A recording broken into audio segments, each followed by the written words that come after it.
Security baselines are either foundational documents or they are configuration sets, and a company sets this up to lay down minimum security requirements for all computing systems inside a company. Security baselines are essential, they are non negotiable controls. They have to be in place for an organization to work properly. Examples here might include assigning responsibility for device security. Security baselines apply to all devices within the company. They are a kind of reference point for every new device that or technology that adds to the network. They can be built upon. Starting with security baselines as a minimum, we can keep building layered security on top of particular device types to get more robust. Please subscribe to the channel and hit the notification bell if you haven't yet done so to be alerted once a new video is released. Two common sources of industrial standards.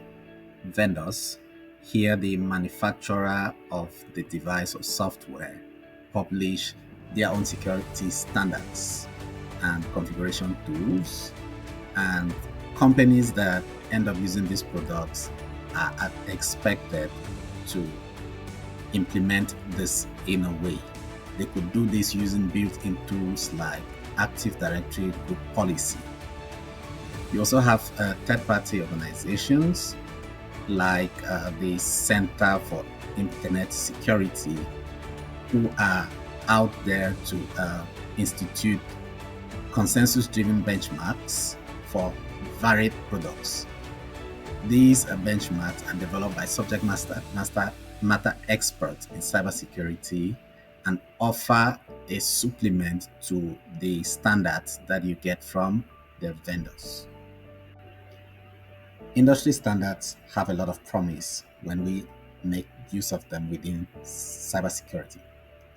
First, it saves time for you because these industry standards have been built by experts in the domain and they are ready for use. You basically customize them so that you can apply them within your own practice. Otherwise, this would have taken you a lot of time in terms of investment to build them from the ground up.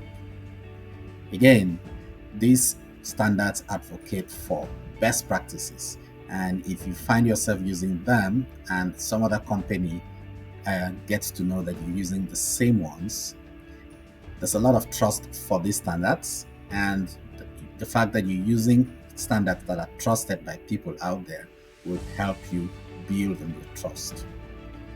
Most of the industry standards, they are built with the understanding that things might change, and so they are built in a way to handle scalability, and you can adapt them to different organizational needs and risk profiles as you go on using them. Last but not the least, these standards provide a very clear procedure or benchmarks that can permit you to evaluate your security controls, and thereby you demonstrate compliance during audits. When you adopt an industry standard baseline for your organization, you need to tune it to fit your organization's unique security requirements, its risk profile, and business objectives. This usually goes through a couple of stages. You start with a baseline, and then you try to assess the needs that your company has. Now, once you've assessed the needs that the company has, you go ahead to modify the controls to ensure that these needs have been catered for. Once you've modified these controls, the next step is to document the customizations that you have made to the industry standard baseline that you took. Next, you provide some sort of justification for why such customizations were necessary, and then you go ahead to apply more stringent controls. You review this many times and you adopt. And it is company practice generally to review this periodically to ensure that the standard still meets the company's purposes.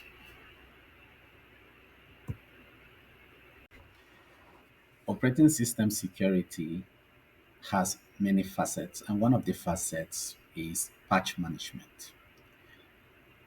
When an operating system vendor discovers that there's been a vulnerability or that there is a feature that they want to add, they might decide to do this by writing the fix as a component of the software and release it as a patch. Once this is released, it is the responsibility of the end user to download this and include in the operating system so that the software currently gets updated. Depending on the operating system in use, you go about this slightly differently. On Windows, for instance, there is the Windows Update feature that Microsoft ships with the operating system. Thanks to the Windows operating system's Windows Update feature, you are able to check updates from time to time, and then you could be prompted either to install them or the installations happen automatically. It's always a good practice to schedule a reboot each time you run you've installed an update so that the changes can be applied. On Linux or Ubuntu systems, this is done slightly differently. You first need to retrieve the latest package information about the updates of interest by typing the command sudo apt-get update.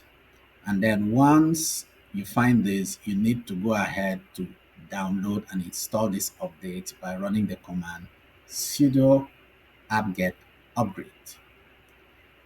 After installing this, you need to monitor the update process and review the status messages to ensure that the patch was successful. Sometimes the patch might be unsuccessful. In such instances, there would be further instructions regarding what command you should run to get this fixed. A second facet of operating system security of interest to us has to do with system hardening. With system hardening, the intention is to reduce the attack surface by bringing to minimum the software on the system and services that are currently not necessary.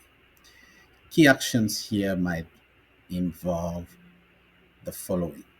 You might find yourself having to remove unnecessary software or unnecessary components so that the system only has the minimum functionality required. That way, there's no software or components that serve as interesting features or outlets that are inviting enough to the attacker to come after.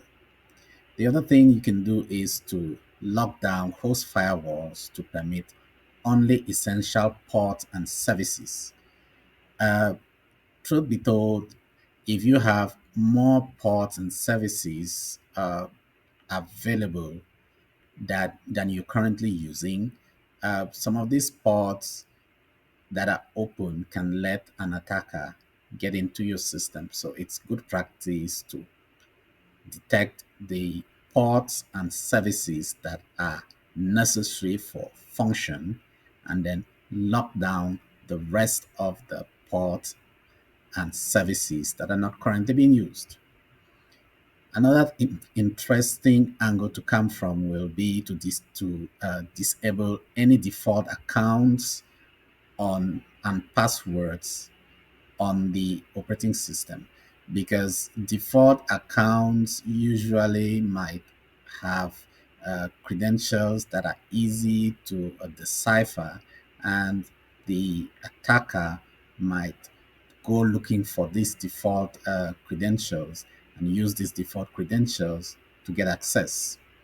It's also good practice to verify that configuration settings uh, put up on this operating system are in line with best practices as far as the industry is concerned.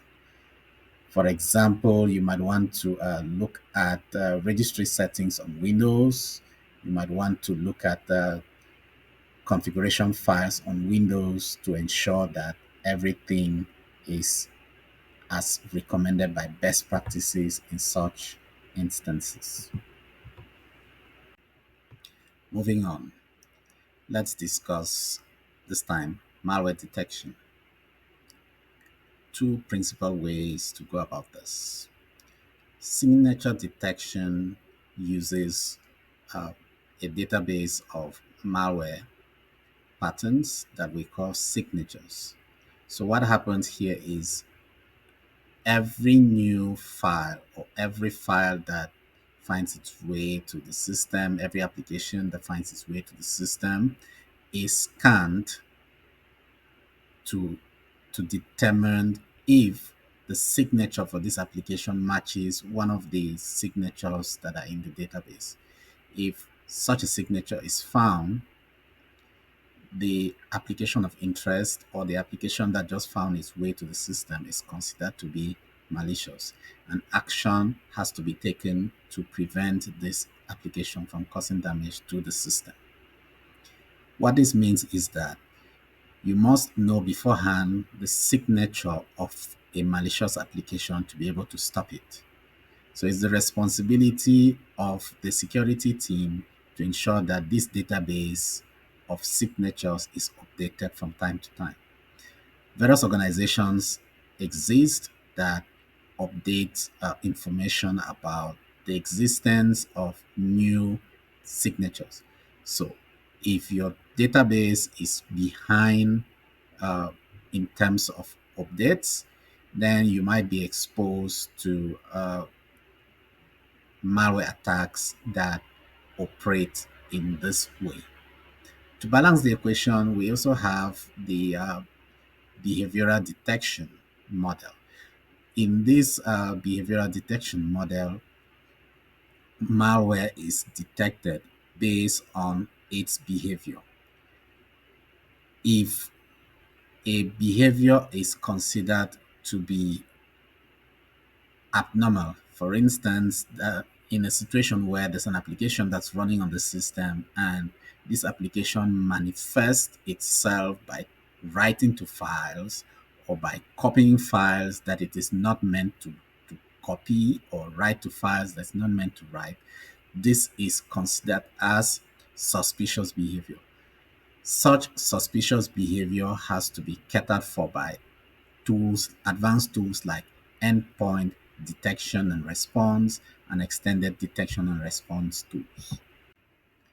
Let's try to explain EDR and XDR, and we will start by using simple analogies. Starting off with EDR, let's imagine that you have a security system in your home that even has maybe like a sort of monitor where you can sit in a central location and have a look at what's happening in a particular room. Okay. Uh, Even in the instances when you are away from this monitor, it still records whatever is happening, and it's able to alert when it finds something in the room that's unusual. This monitor gives you the possibility of investigating what actually happened. If you have such a setup, then effectively we have in our hands the analogy of an EDR, endpoint detection and response.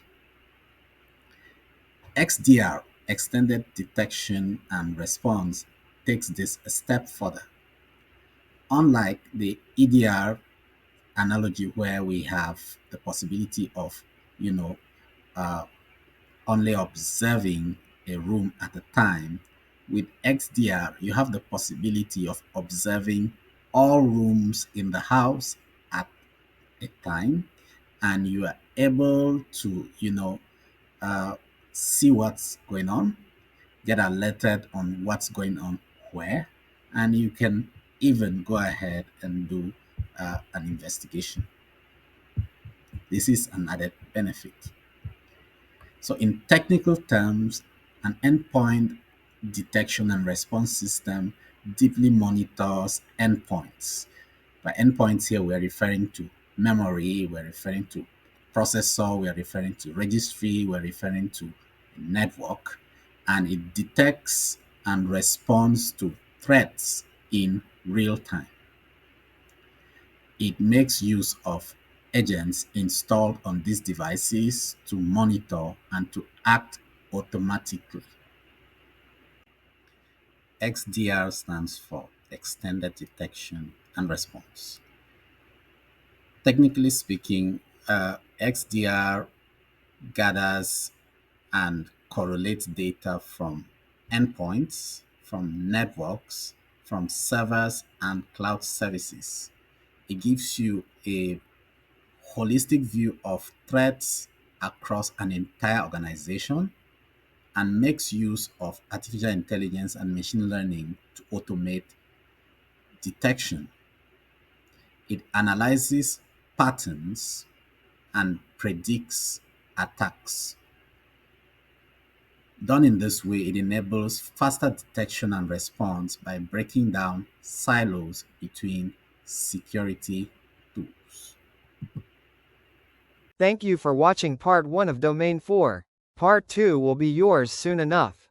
Stay tuned.